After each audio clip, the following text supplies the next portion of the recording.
Então, sem mais delongas, quero convidar aqui Alessandro Peterson, nosso professor, coach. Quem é do MEV já conhece Alessandro, é um comunicador nato, alguém que tem desenvolvido sua vida, aprendizado, estudo, para motivar pessoas, para encorajar pessoas, para fazer com que nossa vida tenha novas perspectivas. Uma alegria imensa te receber, Peterson. Seja muito bem-vindo aqui no MEV e ao pessoal que está ligadinho com a gente nessa manhã. Aquilo que você quiser passar para eles em termos de oportunidade para perguntas e tal, lá na frente que a gente vai estar respondendo, depois você vai poder passar e você fica ligado. Comenta aí e alguma coisa que você precisar, contatos e tal, você fala que a nossa equipe vai te responder no chat. Beijo grande, Peterson, bem-vindo. Obrigado, pastor Vitor. Deus te abençoe. Olá, gente boa! Que alegria estar aqui com vocês e agora online. Uma satisfação nós estarmos retornando para Petrópolis, aqui no Rio de Janeiro. É sempre uma alegria. Me sinto muito à vontade, muito em casa. Muito obrigado, pastor Vitor. Muito obrigado a toda a equipe. Muito obrigado, Felipe. É sempre uma satisfação, uma satisfação. E agora, podendo transmitir ao vivo, um monte de gente está nos assistindo agora. Quero deixar um abraço para você. Você que é aqui do MEV, aqui em Petrópolis, e que agora a pandemia, essa circunstância acabou abrindo o MEV para o mundo, né? Não é verdade? Então, você que nem conhecia o MEV, que agora está ligado aí, porque alguém compartilhou o link, porque você também que é seguidor do Peterson, que está acessando agora o link que eu acabei de deixar aí no Instagram e também no Facebook, seja bem-vindo.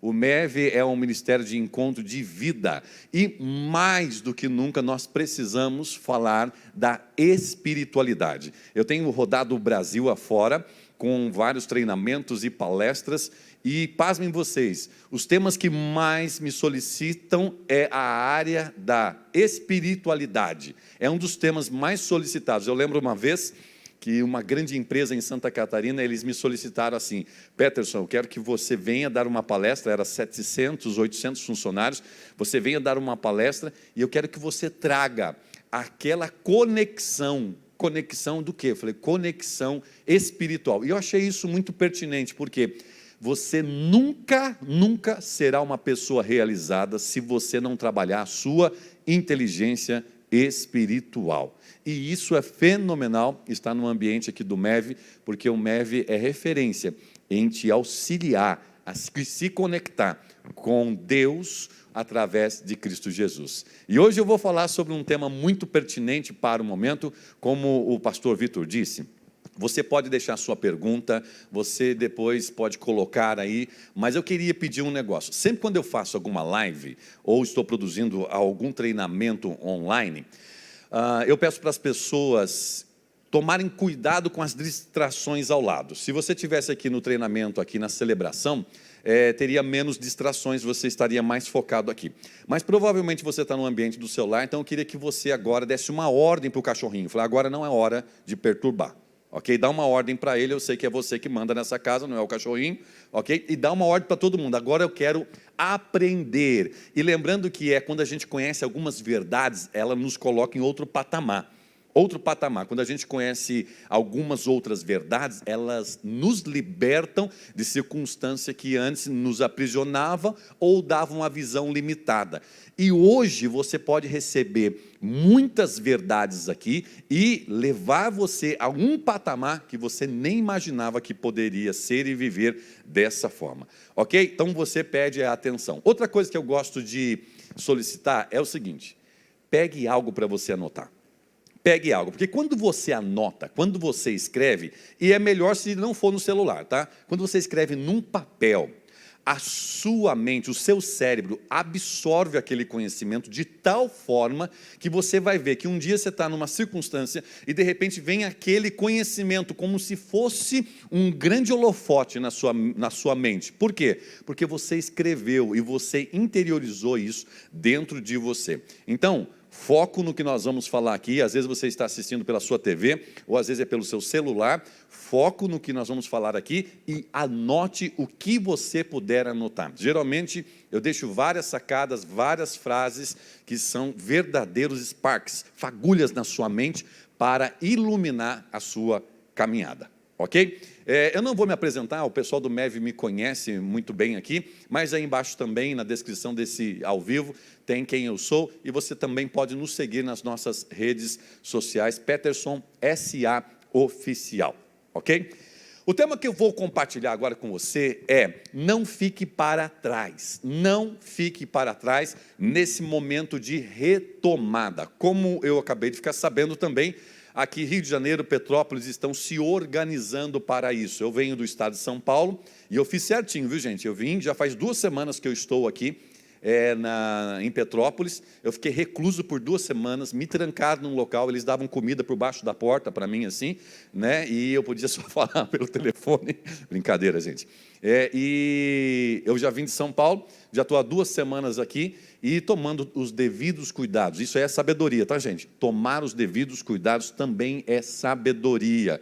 E também me alegrei que, de uma forma inteligente, Petrópolis também está se reorganizando para, de uma forma inteligente, fazer essa retomada de forma saudável. Com riscos, sempre haverá risco, em todas as áreas.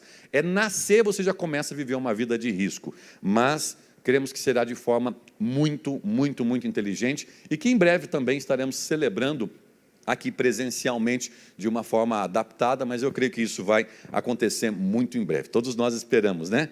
E que é engraçado esse negócio de celebração, de igreja. É muito legal porque você vê o pessoal, revê o pessoal que faz tempo que eu não via. Esse negócio dá vontade de abraçar, né? Porque a gente gosta, né, desse negócio de pegar, abraçar, né? Daí a gente não pode fazer isso também, mas isso também é sabedoria. Não fique para trás nesse tempo de retomada, Primeiro, o que eu desejo para você é bênção, o que eu desejo para você é sucesso, o que eu desejo para você é prosperidade.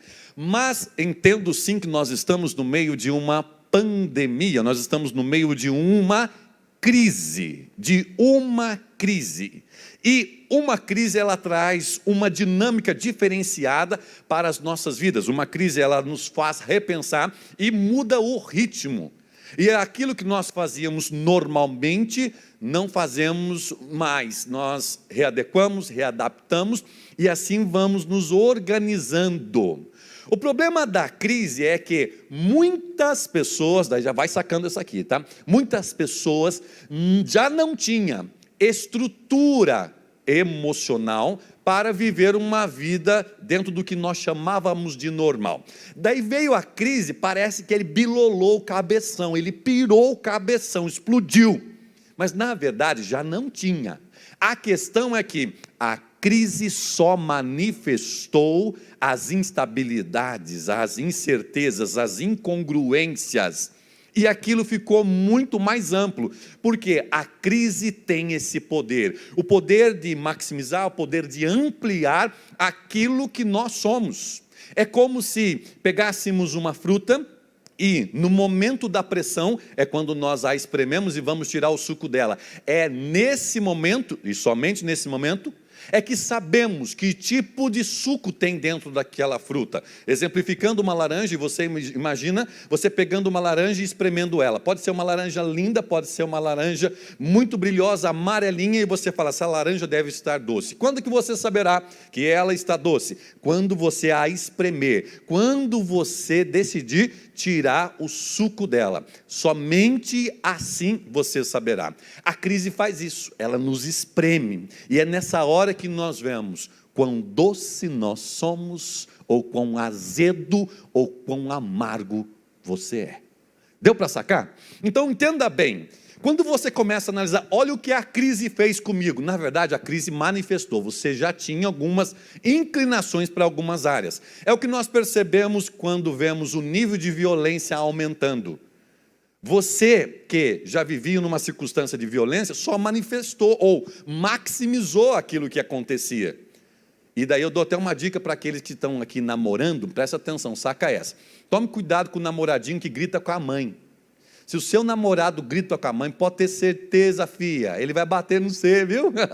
Vai bater no você, se você casar com ele desse jeito, ele não for transformado. Entenda, algumas circunstâncias vão maximizar. Vemos a questão da violência se aumentando, maximizou. A questão de um índice de divórcios também entrando com vários pedidos, maximizou problemas que já existiam. A questão de falências, empresas que não estavam indo bem já, e começaram a maximizar a questão da quebradeira, vão quebrar. E assim vários outros exemplos nós podemos aqui citar. É interessante, nós entendemos que essa crise ela vem manifestando tudo isso, porém, toda a crise, eu quero dizer para você, toda crise ela traz um código em si. Toda crise, não importa qual seja a crise, seja a crise macroeconômica, seja a crise nos relacionamentos, seja qual tipo de crise for, toda crise ela tem no cerne dela um código. E eu gosto da frase de Napoleão Hill. Napoleão Hill foi uma das pessoas, uma das primeiras pessoas, primeiros autores que escreveu, organizou aquilo que nós chamamos de fórmula do sucesso dos grandes empreendedores. Isso mais ou menos em 1920, 1930. Napoleão Hill escreveu alguns livros. Ele escreveu um livro que ficou muito famoso, chamado Pense e Enriqueça. É um livro que perpetuou o nome de Napoleão Hill. E Napoleão Hill ele vem falando sobre uma frase que eu gosto muito, que ele diz o seguinte nessa frase: toda a crise, todas as circunstâncias ruins trazem uma semente de algo tão bom ou melhor do que a própria crise, do que o próprio mal. Toda a crise, toda a questão mal, traz consigo uma semente de algo igual ou melhor do que a própria crise, do que o próprio problema. É interessante nós analisarmos isso, que é uma questão de visão, porque quando nós olhamos a crise e o problema, muitos não conseguem interpretar, decodificar, analisar e olhar. Peterson, me mostra aqui onde está a oportunidade, onde está o benefício.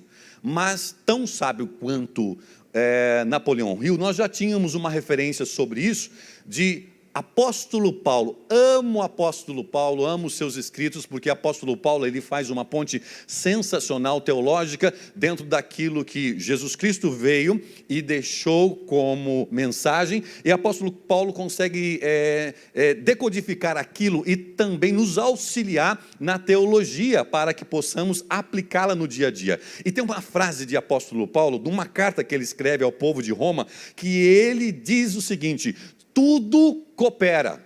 Olha o que diz. Gente, dá uma olhada nisso.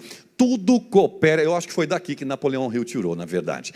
Tudo coopera para o bem daqueles que amam a Deus. Vou repetir esse negócio aqui. Se você ainda não sabia disso aqui, você precisa anotar, tá bom? Tudo coopera para o bem daqueles que amam a Deus, daqueles que são chamados de acordo com o seu propósito. Propósito é um tema maravilhoso que eu sou muito chamado para falar sobre a questão do significado, do propósito da vida. E aqui esse texto, que uma carta escrita a Roma por apóstolo Paulo, ele já dizia, gente, preste atenção, tudo coopera para o bem daqueles que amam a Deus. E eu fui estudar um pouquinho, como você bem sabe, o Novo Testamento ele foi escrito no grego koiné, no grego popular da época. E eu fui estudar o que significa a palavra tudo.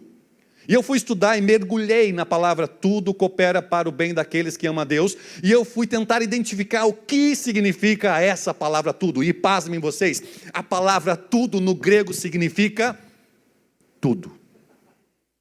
Tudo. E eu achei isso muito profundo, não é profundo, gente? Eu sei que você ficou até arrepiado, porque tudo no grego koiné também significa tudo.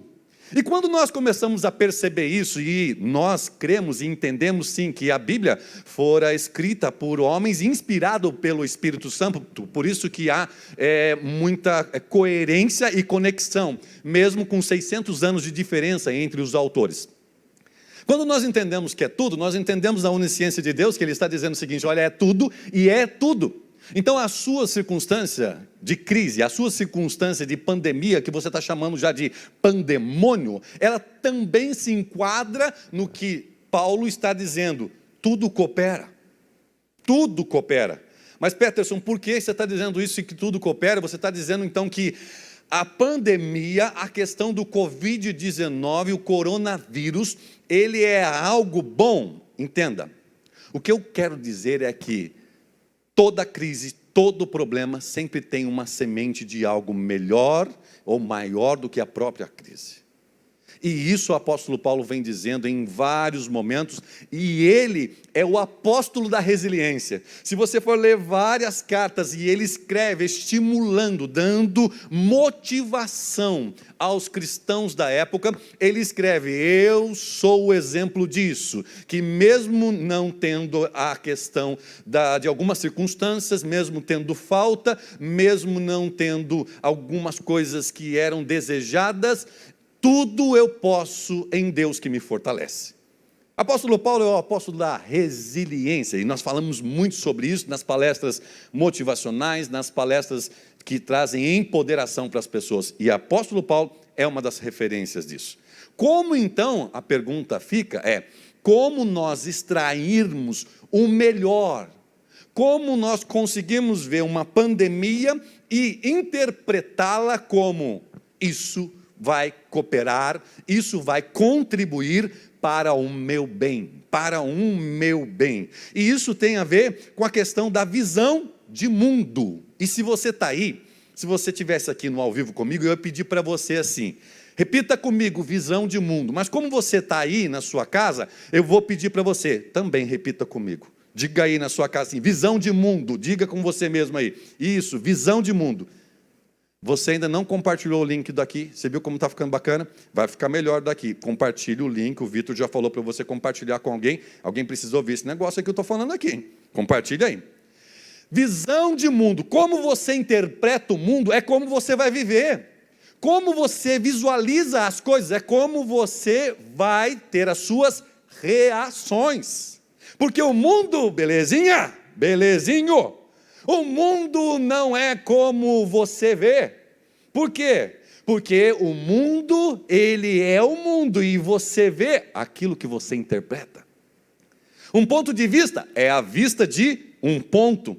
Um ponto de vista é uma circunstância interpretativa da sua vivência, que são experiências acumuladas desde o seu nascimento, através de educadores e pessoas que exerciam autoridade sobre você, que foram formando um padrão mental. E eu quero ler um texto de Provérbios que é sensacional, que traz também uma pista para nós sobre como nós agimos e reagimos de acordo com o nosso padrão de interpretação, padrão de como nós interpretamos o mundo. Olha o que Salomão já dizia há um tempão atrás, no texto de Provérbios capítulo 15, verso 15, você que gosta de anotar, anote. Você que gosta de compartilhar frases legais, coloca essa de Salomão lá no seu Facebook, lá no seu Instagram, Provérbios 15, 15, que diz o seguinte: todos os dias são difíceis para os que estão aflitos. Olha o que diz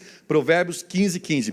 Todos os dias eles são difíceis para aqueles que estão aflitos. Entretanto, eles são agradáveis para pessoas, presta atenção, são agradáveis para pessoas que têm um coração alegre. Eu vou repetir esse negócio para você, porque você precisa entender isso de uma vez por todas. Todos os dias são difíceis para aqueles que têm o quê? Que estão em aflitos, que têm uma mente, um coração triste. Porém, eles são dias maravilhosos, dias alegres, para aqueles que têm um coração alegre. Como que funciona isso? Já que o dia é uma consequência, então, de uma visão, de uma interpretação. Entenda esse texto que você está vendo aí na sua tela.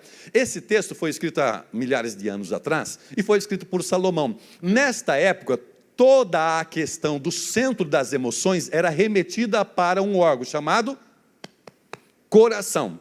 Então, quando Salomão, em Provérbios 15, 15, ele diz o seguinte: mas aqueles que têm, os dias são ótimos para aqueles que têm coração alegre. Você sabe o que ele está dizendo?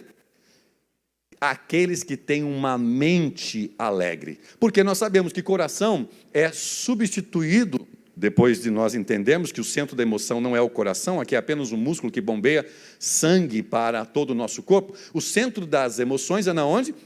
No nosso cérebro, através da nossa mente. Então o texto poderia ser dessa forma: todos os dias são difíceis para os que estão aflitos, porém, os dias eles são extraordinários para aqueles que têm uma mente alegre.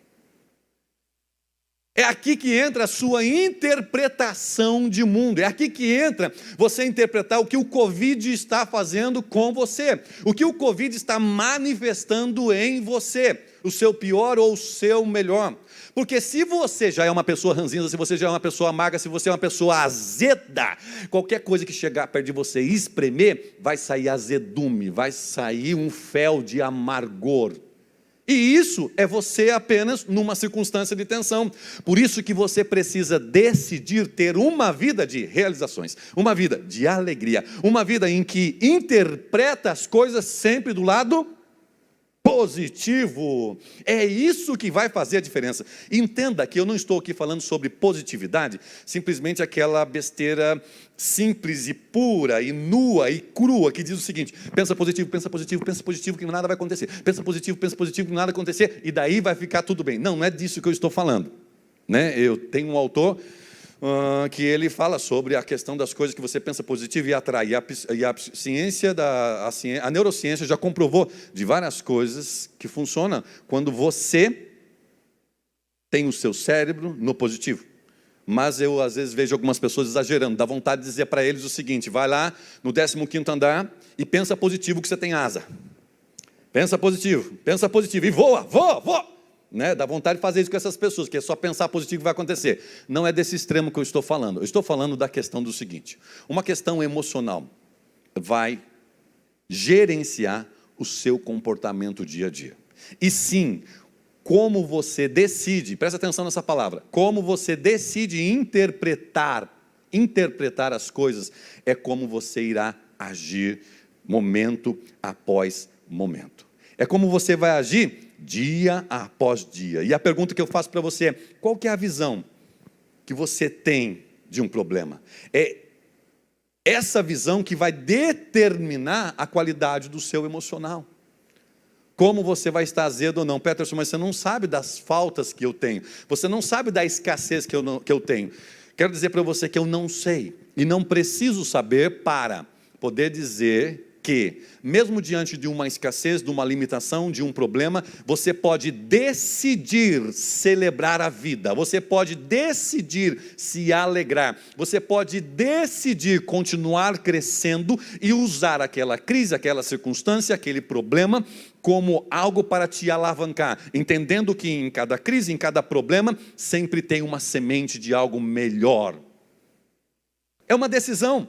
Porque se você não tomar essa decisão, e eu digo para você, você precisa tomar essa decisão previamente, antecipadamente, e assim você vai usufruir dos benefícios. Não espere a circunstância de tensão se instalar, não espere a crise se instalar, decida antes ser positivo. Decida antes ser positivo. Quem aqui está falando com você é o Peterson. Eu tenho uma empresa na área de treinamentos e de palestras. Eu rodo o Brasil afora, dando treinamentos e palestras dentro de grandes empresas e também faço os meus treinamentos corporativos, abrindo para o público afora. Já fiz treinamentos aqui no MEV, uma das instituições de igrejas que mais abriu a porta para essa questão da inteligência emocional. Apliquei aqui o Supera Summit, foi sensacional, que é um programa de imersão de 2 dias em inteligência emocional. E eu tenho viajado afora, o Brasil afora, e esse ano é um ano de muitas e grandes expectativas. E o que aconteceu? Sim, que o Covid me pegou numa circunstância de limitação da minha agenda. Então, o que aconteceu? Da noite para o dia, toda a minha agenda do primeiro semestre, em março, foram desmarcadas ou adiadas. As que tinham especulações para o segundo semestre, que eram poucas especulações para o segundo semestre, mas tinha, nunca mais entrou em contato. E se entrar agora, não tem como nós fazermos grandes ajuntamentos, 800 pessoas, 1000 pessoas, que eram os meus treinamentos, as minhas palestras. Então, quem está falando com você agora É uma pessoa que está junto com você, vivendo a circunstância de limitação, de problemas dentro da empresa, que é a minha empresa chamada Peterson S.A., onde não temos mais agenda para cumprir, estamos nos remodelando para atender nossos clientes via internet, via online, e estamos fazendo um mega de esforço, mas toda vez que eu olho para essa circunstância, eu olho, tem uma semente boa aqui. Tem uma semente ótima, tem uma semente de um potencial muito maior do que a crise. E eu creio e continuo com o meu faro atinado, farejando alguma coisa. Tem alguma coisa que eu vou aprender, tem alguma coisa que eu vou me tornar melhor, tem alguma coisa que vai fazer a diferença acontecer. É assim que eu estou. Eu estou comungando aqui a dor de muitos empresários, de muitos empreendedores e de muitas pessoas que tiveram a perda do seu emprego. Estou comungando aqui com muitas pessoas e dizendo para você, é possível em meio à dificuldade continuar com uma mente focado para as coisas boas e assim ter uma vida de realização e de alegria. A questão que eu quero dizer para você, presta atenção, vou falar aqui nessa câmera aqui mais fechada, presta atenção. Nenhuma tempestade é eterna. Nenhuma. Se você conversar com seus avós, eles vão falar de grandes crises que eles viveram. Se você relembrar as histórias dos seus bisavós, eles vão falar de grandes crises que eles viveram e sobreviveram para contar, e por isso você foi gerado. Pare de mimimi e entenda, nenhuma tempestade é eterna.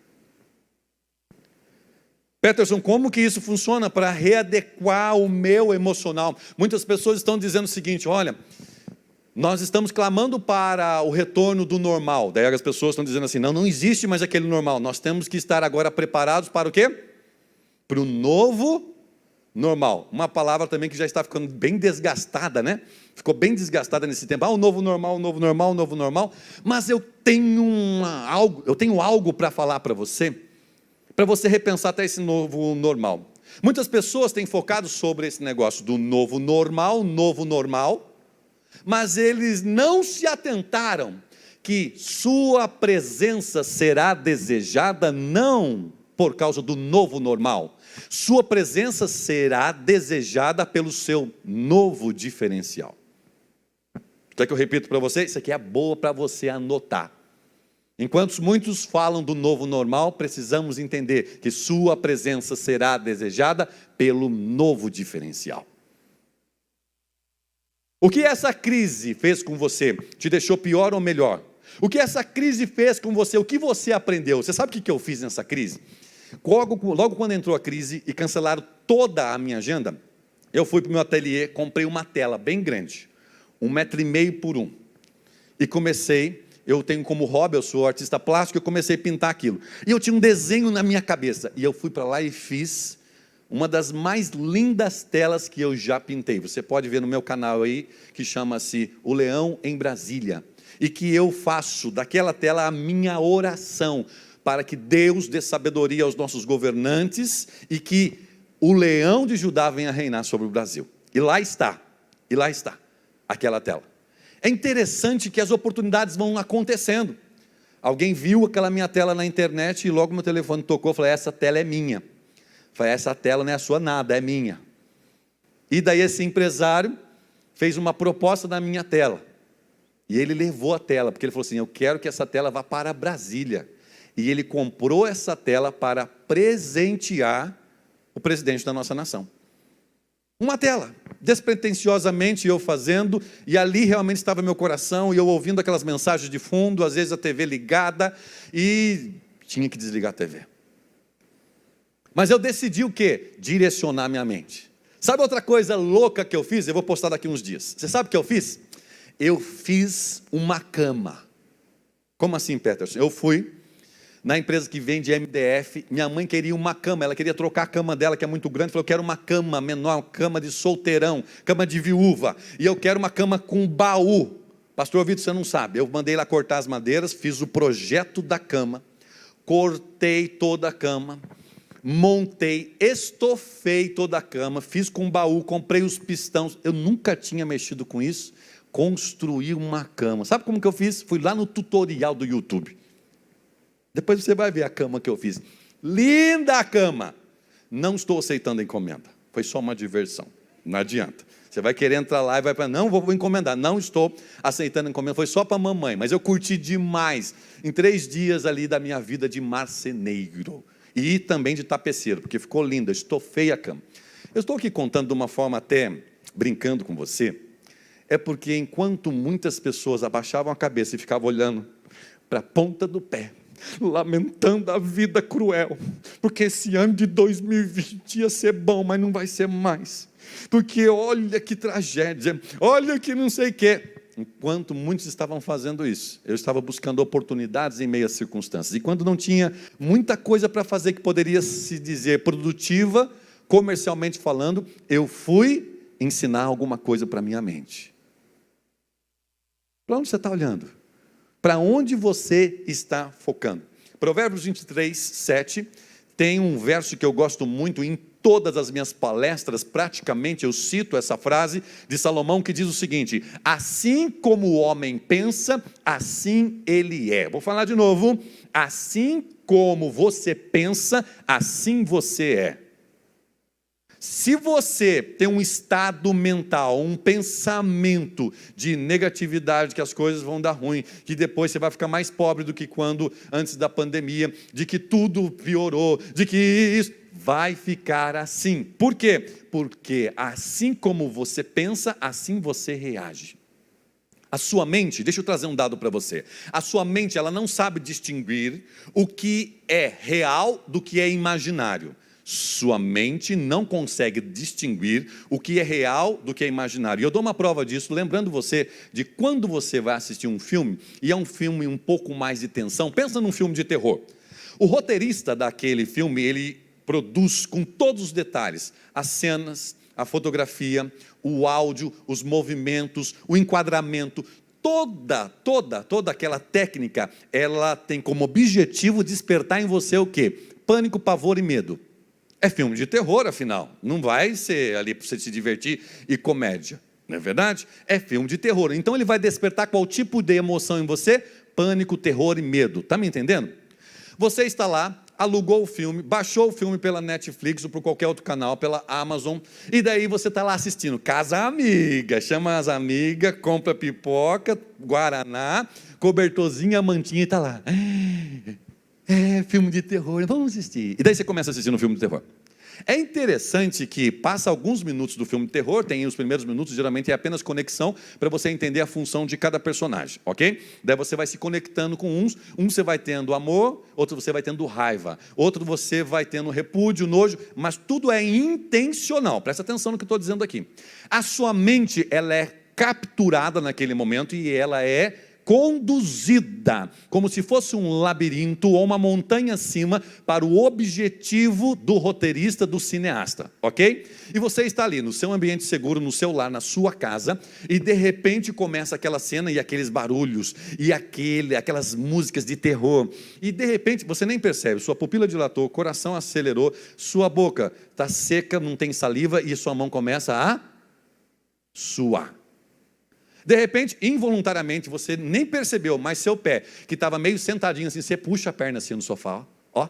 Você puxa ele do ladinho, que você está com medo do bicho saltar da televisão e pegar na sua perna.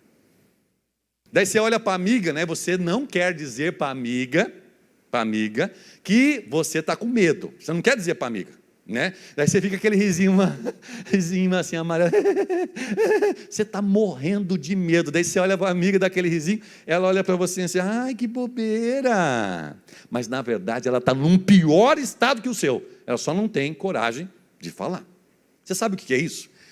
É seu cérebro, através da sua mente, decodificando a cena, e ele não consegue interpretar se é real ou se é imaginário. Não consegue. É assim que nós, quando temos um pensamento, colocamos ele para dentro da nossa mente, do nosso cérebro, e assim nós reagimos. Porque quando você pensa, não vai dar certo, quando você pensa, essa crise vai ser uma calamidade e nunca mais vou sair dela, não estou vendo oportunidade. Quando você pensa, você acaba verbalizando isso, seja através da questão da sua voz, da palavra, seja através do seu comportamento em atitude. É interessante que pesquisas demonstraram que pessoas que têm pensamentos negativos, geralmente eles têm ombros caídos, semblantes caídos, olhar entristecidos. Daí quando você vai conversar com eles, eles estão com a mente rodeada de pensamentos negativos. E o homem funciona dessa forma. Pensamento vai gerar um sentimento, o sentimento vai gerar uma atitude, uma ação. Essa ação vai gerar um resultado que será congruente ao pensamento. Pensamento, sentimento, atitude, resultado. Pensamento, sentimento, atitude gera resultado. Esse resultado será congruente ao seu pensamento. Estou falando muito rápido, mas depois, inclusive, você pode até assistir novamente isso. Mas o que eu quero dizer, pelo amor de Deus, decida interpretar o seu mundo de forma positiva. Pelo amor de Deus, decida olhar as coisas de uma forma positiva. Sim, a vida vai te espremer. Decida não ser azedo, amargo, mas sim uma pessoa doce.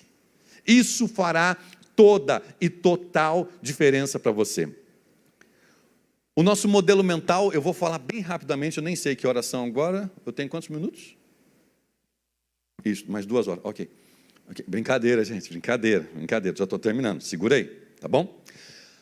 Essa forma que nós temos de modelos mentais, acaba construindo, e uma psicóloga, ela tratou isso de 2 formas. O nosso modelo mental, ele pode ser categorizado de 2 formas. Um modelo mental de crescimento e um modelo mental fixo.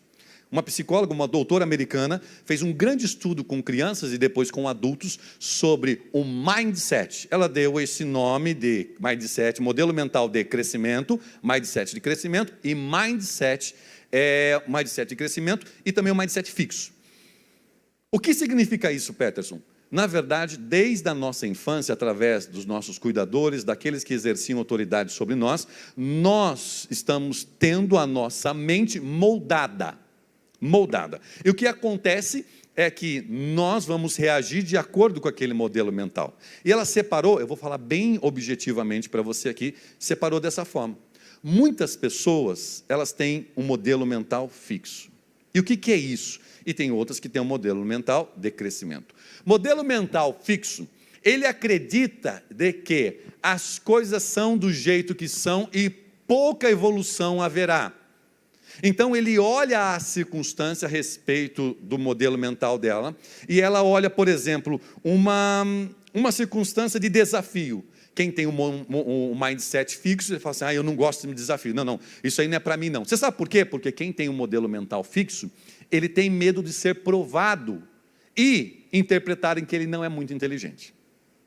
Porém, o mindset de crescimento, que evolui, quando ele está diante do desafio, ele bate a mão e fala assim, eba, o que eu vou aprender aqui? O que isso vai despertar em mim? Quando a pessoa tem um modelo de mindset fixo, ela vê um obstáculo e ela corre, foge do obstáculo. O modelo mental de crescimento vê um obstáculo e fala, mais um degrau, para eu crescer, para eu avançar, e depois desse obstáculo, eu vou descobrir o que tem do outro lado. Uma pessoa de um modelo mental, ela vê o sucesso do outro, modelo mental fixo, ela vê o sucesso do outro, ela fica assim, cheia de inveja.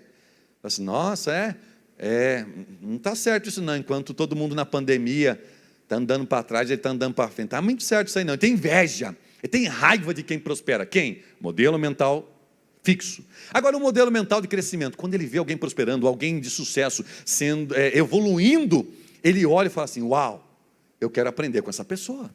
Eu quero aprender o que ela sabe que eu preciso saber para também trilhar aqueles caminhos. Uau, eu quero admirá-la. E ele sabe elogiar essa pessoa, sabe admirá-la e sabe copiar os passos daquela pessoa num formato da modelagem. Basicamente, é assim que as pessoas de mindset fixo, mindset de crescimento operam. Mindset fixo tem uma outra coisa muito interessante. Quando ela se vê no meio de uma falha, ela falhou, ela fica extremamente triste, depressiva. Olha, eu sou uma porta mesmo, sou uma burra, sou um burro. Tal. O mindset de crescimento, ele diante de uma falha, ele fala assim, opa, falhei. Descobri agora mais uma forma de como não fazer isso mais. Agora eu vou tentar novas formas que me aproxime mais do acerto, que me aproxime mais daquilo que eu estou proposto a fazer. Assim foi Thomas Edison em várias tentativas até chegar na sua grande realização. Assim foram grandes realizadores do nosso mundo que viam a dificuldade como um grande trampolim para algo superior. Por que o Peterson está falando isso hoje aqui? Porque como você vê o mundo é como você vai trazer os resultados para você. Como você tem reagido a essa crise é como você vai trazer o resultado para você. E sim, crise é um ambiente para oportunidades. Sim, crise é um ambiente para coisas novas. Porém, você tem que ter um modelo mental aberto a essas coisas novas. Você precisa ter um modelo mental entendendo que tudo você vai conseguir através de uma mente aberta, se você persistir e tiver consistência. Quem tem modelo mental fixo, sabe o que ele pensa? Ele olha assim, uma pessoa que prosperou, uma pessoa que avançou, uma pessoa que evoluiu, fala assim, e isso dentro do ambiente cristão, de igreja, é pior e é pecado, tá? Daí é pecado.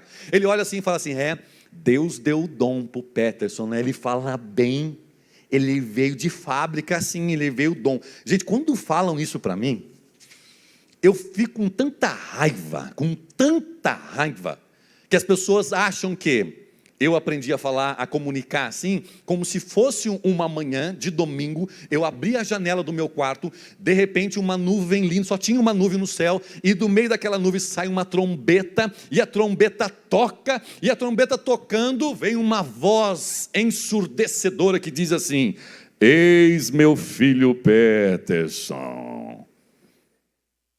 As pessoas acham que cai do céu.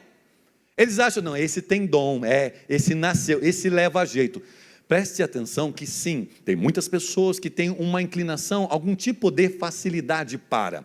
Porém, tudo aquilo que você se inclinar e se predispor a realizar, você vai fazer. O problema é que muitas pessoas olham uma circunstância e falam assim, eu não tenho muito jeito, eu não tenho jeito para isso não. Eu sou mais de humanas, é mentira que você contou para o seu cérebro. Eu sou mais de exatas, é mentira que você contou para o seu cérebro, porque a ciência já comprovou. Não existe cérebro de humanas, cérebro de exatas. Não existe. Existe o quê? Você admirou um professor, admirou alguém e você fala, poxa, um dia eu quero ser igual a ele. Ele é o quê? Ele é uma pessoa inclinada para a área de humanas, ele é uma pessoa inclinada para a área de exatas, ele é um químico, ele é um biólogo, ele é uma pessoa da área da tecnologia, tá? E você se modelou, às vezes inconsciente. E daí você entende, falou, poxa, eu gostei, tirou boas notas naquilo.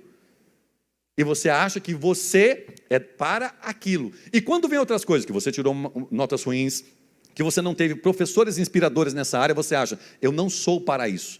Essa é a maior mentira que você pode contar para você.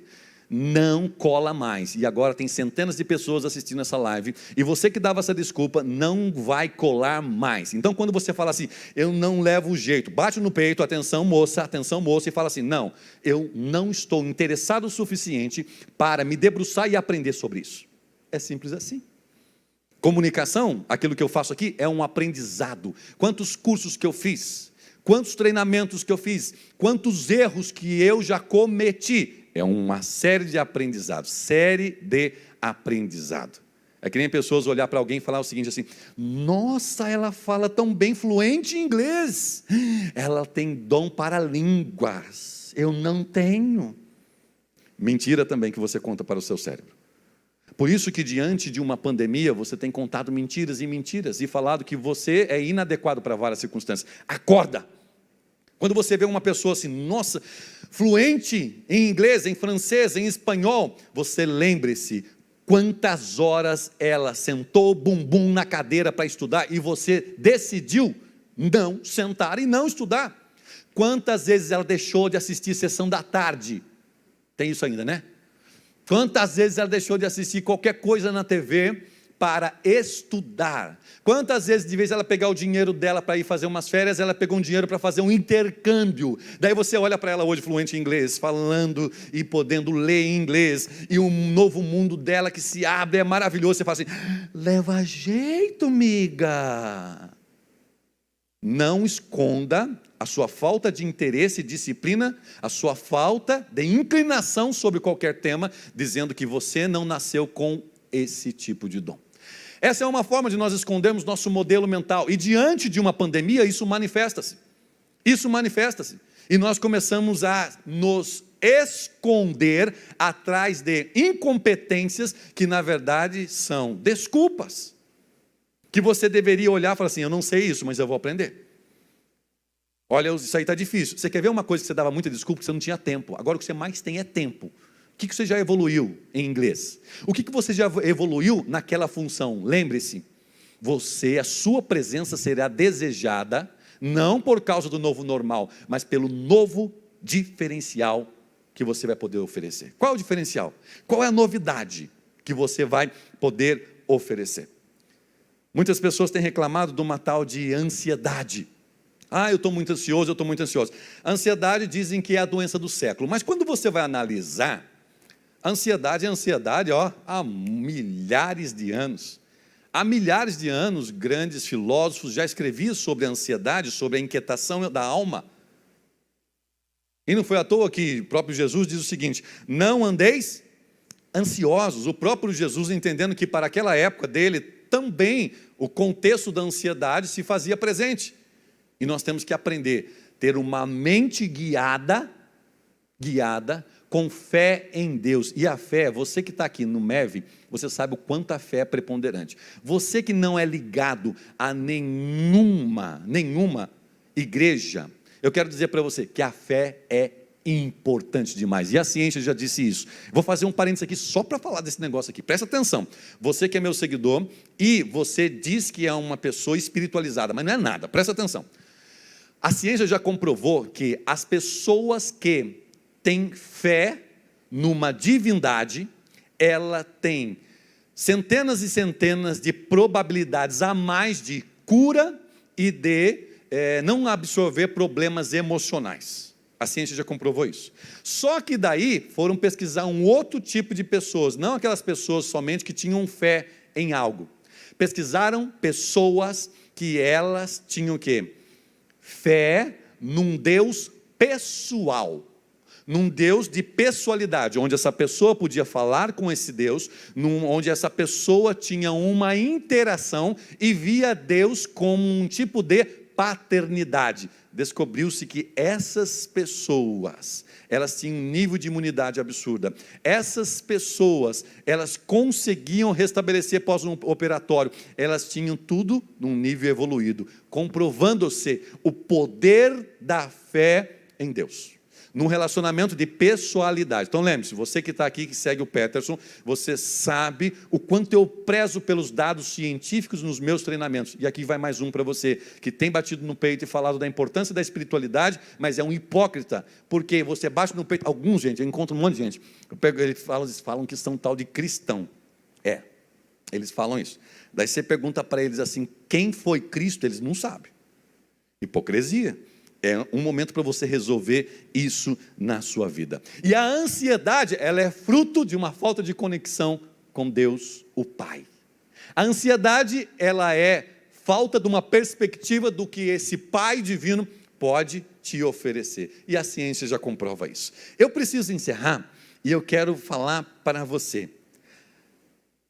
Em 1932, Napoleão Hill, que eu citei aqui já várias vezes, ele escreveu uma frase no livro dele, que eu achei sensacional. E ele diz o seguinte: a Grande Depressão de 1929, e ele vem falando sobre, foi algo mundial, e ele tem uma frase que é interessante, é só para você entender como esse negócio de crise não é de hoje.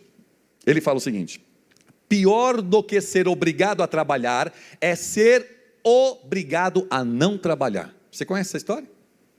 Pior do que ser obrigado a trabalhar é ser obrigado a não trabalhar. Napoleão Hill, 1932. É o contexto de muitas pessoas que estão obrigados a não trabalhar. obrigados a ficarem em casa. A questão, eu estou fazendo apenas um paralelo para dizer que crise sempre existiu e sempre existirá. Essa é bem diferente, essa tem facetas diferenciadas e também impactos diferentes. Porém, é uma crise. E crise é o quê? É a instabilidade daquilo que nós conhecíamos. Vai passar e você precisa continuar crendo e tirar essa ansiedade. É possível você ter uma vida de controle e de uma vida que vale a pena ser vivida. Eu quero, indo para o final, eu lembrei de uma história de dois empresários em São Paulo, uma história verídica. Eu conheci uma das filhas desse empresário. E o que aconteceu é que esses dois empresários muito prósperos, eles tinham vários negócios, postos de combustível na capital São Paulo, e eles estavam muito bem obrigados, tinha cada um sua residência, apartamentos alugados, toda a família muito bem, dois irmãos. O que aconteceu é que, numa dessas épocas, veio uma crise muito forte, uma tempestade daquelas que faz envergar as árvores mais altas e mais fortes. E aquilo foi acontecendo que a crise se instalou e eles não tiveram muita habilidade para lidar com aquilo. Venderam um posto, depois venderam o segundo. Depois venderam um outro negócio, depois foram vendendo, ao ponto de terem que morar de aluguel e vender a casa que eles tinham, casas boas, para poder pagar empregados que precisavam ser demitidos, para poder pagar impostos, para poder pagar várias coisas. Resultado, e resumindo e querendo ser bem objetivo, esses empresários chegaram na lona, faliram, quebraram, lembrando que isso é uma das maiores dores do ser humano, a questão da falência, comparado à morte e algumas outras mais graves. Falência, foi isso que eles chegaram, dois irmãos. Um olhou para o outro sem saber o que fazer, e daí morando de aluguel, numa circunstância muito triste. Um deles não conseguiu lidar com a questão emocional, e aquilo foi abatendo e levando à tristeza. Certo dia, a filha falou: pai, o senhor está muito triste, o senhor não pode ficar dessa forma. Não, eu estou bem. Ele tentando disfarçar aquela tristeza, e certo dia aquele homem sumiu, e daí não apareceu à noite. Eu falei: mas ele, pelo menos à noite ele volta. Não apareceu à noite, esperaram até mais tardão da noite, nada. No dia seguinte, foram procurar, ligaram para o tio, o senhor viu meu pai? Eu falei: não, falei com ele anteontem só, ontem eu nem falei com ele. Ele ontem deixou a casa por volta das 11 horas da manhã, não voltou nem para almoçar, para nada, não achamos o pai. E daí todo mundo ficou preocupado. Ele não fazia isso, e bate a procurar. O pai, o irmão, na verdade, o tio, teve uma boa ideia, falou assim: eu acho que ele pode ter ido naquela chácara, a chácara que nós temos, não sei na onde, e eles foram até uma chacrinha que eles tinham, era um local abandonado, bem simplesinho. Ele às vezes vai lá para refletir. Tragédia anunciada. Ao chegar lá, encontraram ele pendurado numa árvore, enforcado. Ele se matou, suicidou-se. Uma das formas das pessoas procurarem a solução da dor, achando que isso é o maior remédio. Aquilo foi um choque para a família, porque eles não conseguiam ter dimensão que ele teria competência para isso. Após uma falência, ele achar que o maior remédio era aquilo. E todos ficaram chocados, aquilo foi um abalo para a família. A mãezinha daqueles dois irmãos ficou muito abalada, as filhas que aquele homem deixou, as sobrinhas, todos ficaram muito abalados. E realmente era uma circunstância de tragédia. Porém, o irmão que continuou vivo e disse: eu vou continuar lutando. Ele chegou e fez uma proposta para a mãe. Falou: mãe, a senhora topa morar de aluguel por um tempo e vender a casa da senhora, dá o dinheiro para mim? Presta atenção nessa proposta indecente aqui. Vou vender a casa da senhora, vou pagar o aluguel para a senhora mensalmente.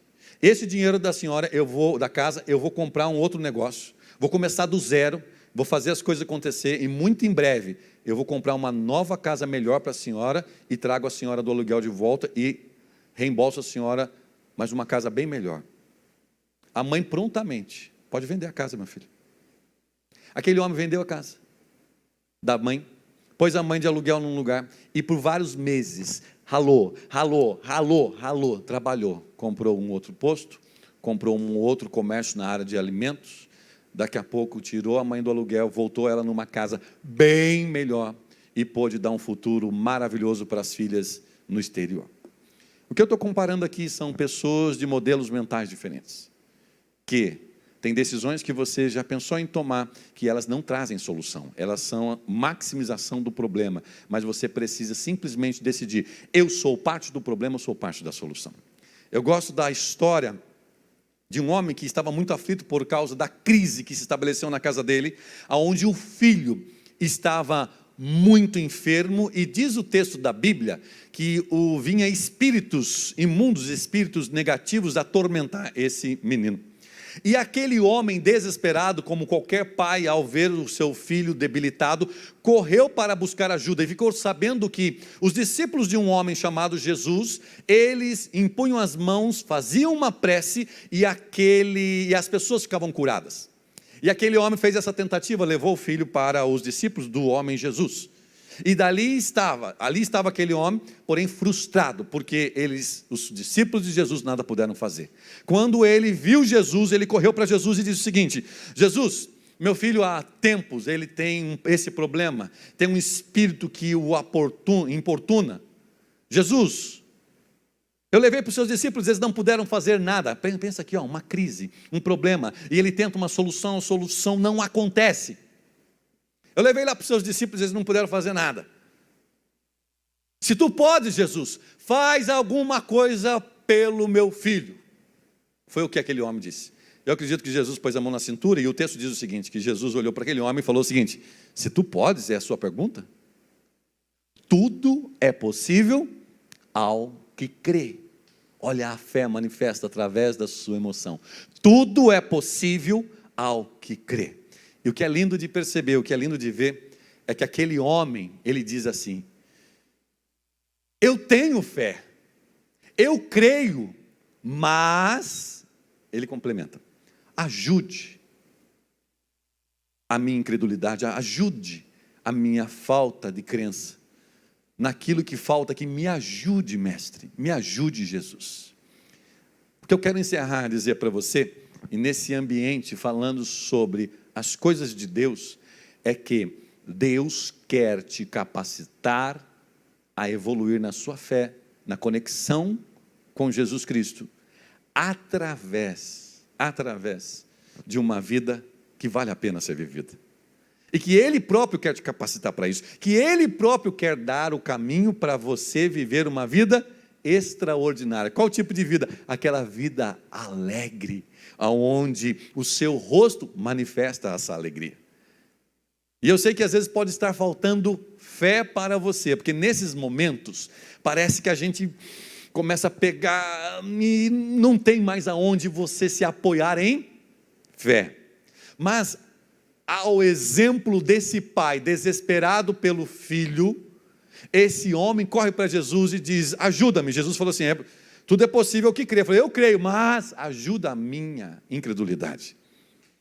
Eu gosto desse texto que ele amplia algumas inseguranças e torna aquele homem tão transparente, porque muitas vezes nós somos assim, nós cremos, mas em algum momento nós deixamos de crer, nós deixamos assim, parece que dá uma balada na perna, não é verdade? E nós ficamos a pensar. Só que o que nós entendemos, através do exemplo bíblico, é que Jesus quer inclusive ajudar a sua falta de fé. Ele quer que você cresça nessa circunstância de crise. E assim como diz o texto lá de Romanos capítulo 8, aonde eu disse para você que diz, tudo coopera. E quando o texto diz tudo coopera para o bem daqueles que amam a Deus, daqueles que são chamados para viver os propósitos de Deus. E quais são os propósitos de Deus, gente? Quais são os propósitos de Deus? Eu gosto da Bíblia, que a Bíblia é o livro mais sábio e revelador que existe. E quais são os propósitos de Deus? Muitas pessoas pensam em Deus vingativo, o Deus que está mandando a pandemia, o Deus que está mandando um gafanhoto. Não é esse Deus. O Deus que nós cremos e nós servimos é o Deus acima de todas essas coisas. E é o Deus que ele diz o seguinte, num texto profético, ele diz assim: Eu é que sei os planos que tenho a respeito de vocês. Eu que sei, a respeito de vós, diz o texto profético de Jeremias. E são planos do quê? São planos de paz e não de mal, para lhes dar um fim, a prosperidade que vocês estão almejando. Eu acredito que é tempo de você simplesmente abrir o coração e dizer assim para Jesus. Se você pode fazer isso agora, põe a mão no seu coração e diz assim: Jesus, ajuda esse meu momento que parece que vai fraquejar.